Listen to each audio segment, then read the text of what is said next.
asking myself another thing that, so for you, that the spikes that we've seen over the period, what was the main driver of the spike? Not one, but why have we seen it? Was it in line with global development, or why that sharp spike? Let's start with the computational side before we get into the indirect factors. So as I indicated to you, we do the release at the 13th division level, and we have observed that from a historical point of view, across the 13 divisions, we've seen 4 out of the 13 divisions that at a particular point in time have recorded the highest rate of inflation. The most recent is the housing, water, electricity, and gas that recorded an inflation figure of 79%. So that division had an inflation figure of 79% relative to the national average of 50.3. We identified 5 of the 13 divisions that recorded rates higher than the national average of 50.3%. So we also saw furnishing, household equipment recording inflation of about 65%, transport recording inflation of about 63%, and personal care, I think about 58%, and lastly, food and non-alcoholic beverages, 55%. So these 5 divisions recorded inflation rates higher than the national average.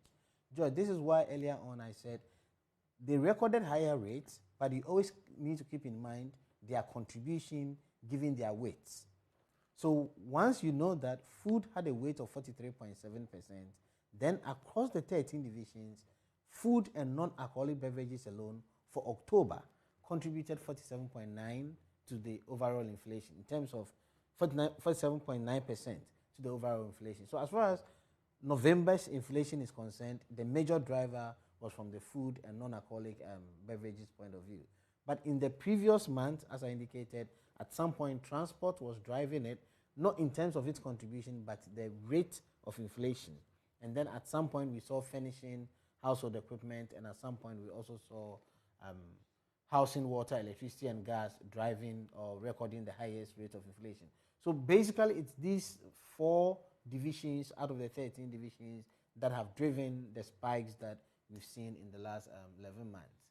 If you come to the other side, in terms of the indirect factors, I would always be cautious in saying that it is this, other than that, it is this, because that analysis has not been done, and every conversation around that, for now, is very speculative.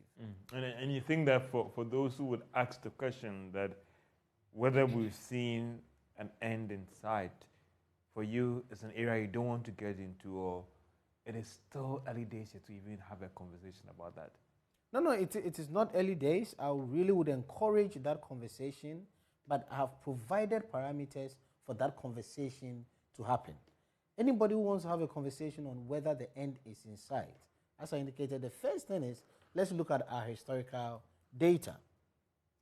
Let us look at the current happening. And I started by saying that this is the first time we are seeing a 9.9% jump. So if you look at the historical data, as I indicated to you, we saw something like that in 2000.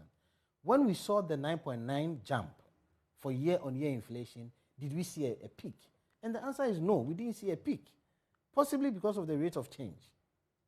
Then the second factor I've emphasized we look at is what we saw the same time December last year. That is the base effect. If December last year, the rate was high, then it's going to have an impacting effect on December 2022 by reducing it, because your denominator would be high. So that's the base effect. Then the third one, which I indicated, is what is happening with the indirect factors. So what is going to happen to exchange rate? What is going to happen to interest rate? So until you have these conversations, we shouldn't be talking based on what we think, what opinion is. But let's look at the numbers, and then we can make a decision. Apart from